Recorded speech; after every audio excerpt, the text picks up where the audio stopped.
며칠 전 경기도 군포의 한 아파트 화재로 11명의 사상자가 발생했죠. 화재 당시 옥상 출입구를 찾지 못해서 변을 당했다는데 아파트가 많은 우리나라 특성상 그 유사 사례가 발생할 우려가 높습니다. 이번 화재 관련해서 투데이 하디슈 인터뷰 이창우 송실사이버대 소방방지학과 교수 겸 부설 재난관리연구원 원장 연결해서 또 내용 자세하게 또 들어보겠습니다. 자, 이창우 원장님 안녕하십니까? 예, 안녕하십니까? 예, 어디 뭐 마트 나가셨나 봐요?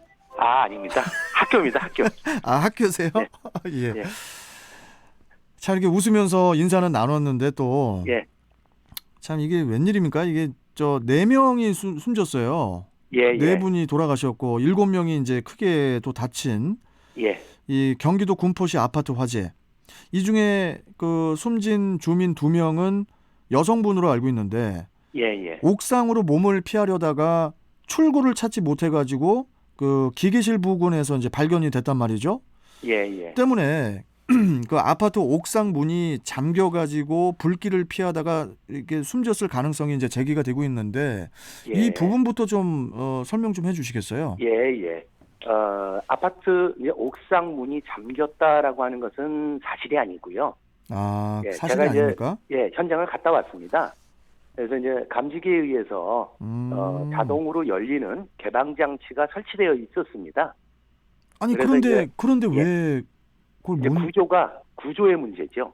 구조의 문제라는 게 뭐냐면 옥상층이라고 하는 우리가 옥상을 펜트하우스라고 얘기를 하지 않습니까? 네, 그렇죠. 이제 펜트하우스가 1이 있고요. 펜트하우스 2가 있습니다. 그러니까 실제 옥상으로 나가는 층 위로 또 하나의 층이 있고요. 계단이 있고 그 위로 올라가면 아파트 엘리베이터 권상기실이라고 하는 기계실이 존재하는 거죠. 그렇죠. 네, 그러니까 사람들은 지붕이 있는 옥상으로 나가는 것을 원해서 이제 올라갔는데 한 개의 층이 더 있으니까 이게 올라가야 옥상으로 나가는 건가? 그리고 더 올라간 거죠.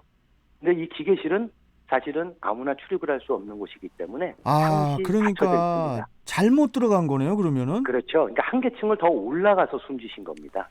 아이고, 참 어떻게? 그러니까 사실은 이런 걸 막기 위해서는 권상기실로 올라가는 그 계단에 차단 장치, 쇠사슬이라도 하나 걸어놓는 게 출입 금지 이렇게 쓰는 게 맞고요.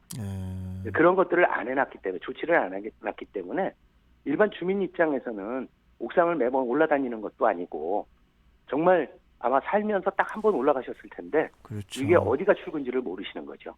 그래서 이제 사고를 당했다라고 보시면 될 것 같습니다. 청취자분들께 이제 군포 아파트 화재 사고가 어떤 사고였는지 간단하게 요약을 좀 해서 말씀을 드리자면은 지난 1일이었죠.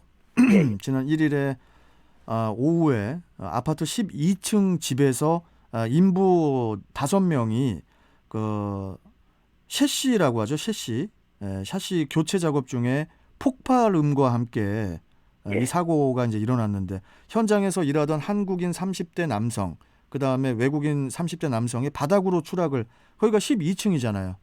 바닥으로 추락해서 그 자리에서 숨졌고 놀라서 대피하던 이웃 주민 3명이 옥상으로 향하는 문을 지나쳐서 아까 이제 우리 교수님께서 권상기실이라고 말씀해 주신 그 기계가 있는 기계실에 잘못 들어가서 연기에 질식해서 쓰러져서 30대 여성하고 50대 여성이 숨졌고 나머지 1명은 지금 위중한 상태에 있는 상황이죠.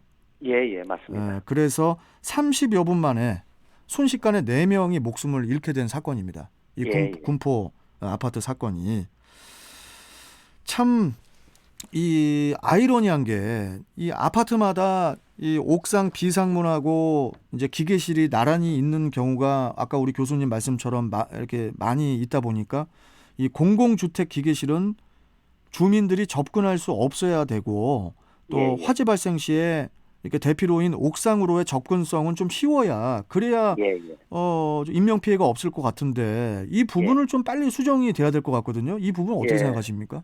맞습니다. 사실은 여기 군포 아파트 같은 경우에는 옥상 출입문도 굉장히 좀 작습니다. 일반 우리가 얘기하는 출입문이라고 보기에는 좀 어렵고요.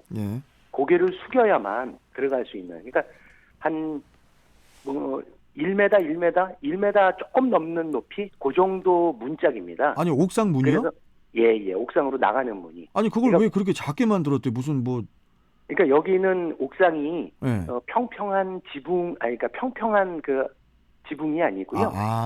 보시면은 이렇게 네. 지붕 모양으로 맞아요. 돼 있는 그 옥상들이 있지 않습니까? 예.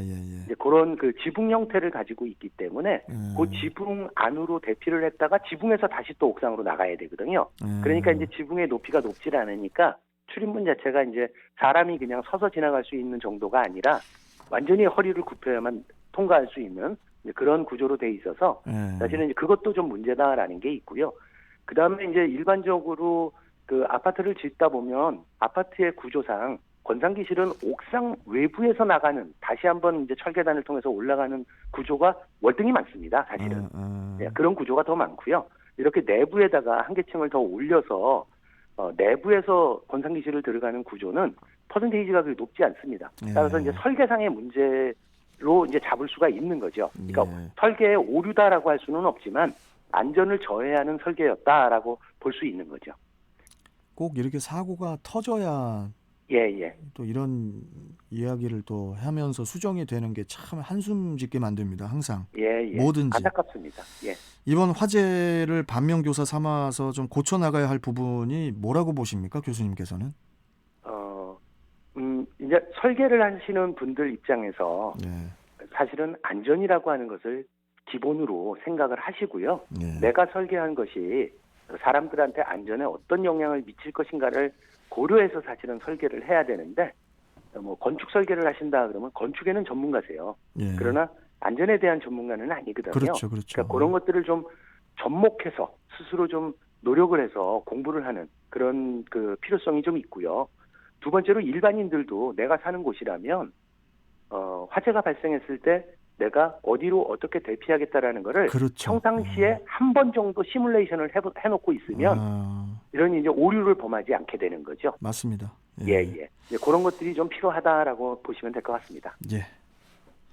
자, 30분 만에 애꿎은 4명의 목숨을 앗아간 이 군포 아파트 화재 사건. 다시는 이런 일이 일어나지 않도록 진상 조사도 좀 확실히 해야 할 것 같습니다. 자, 고인들의 명복을 빌면서 자, 우리 교수님 오늘 말씀 잘 들었고요. 또 뵙도록 하겠습니다. 고맙습니다. 감사합니다. 네, 자 지금까지 이창호 송실사이버대 소방방지학과 교수 겸 부설 재난관리 연구원 원장과 함께 이야기 나눠봤습니다.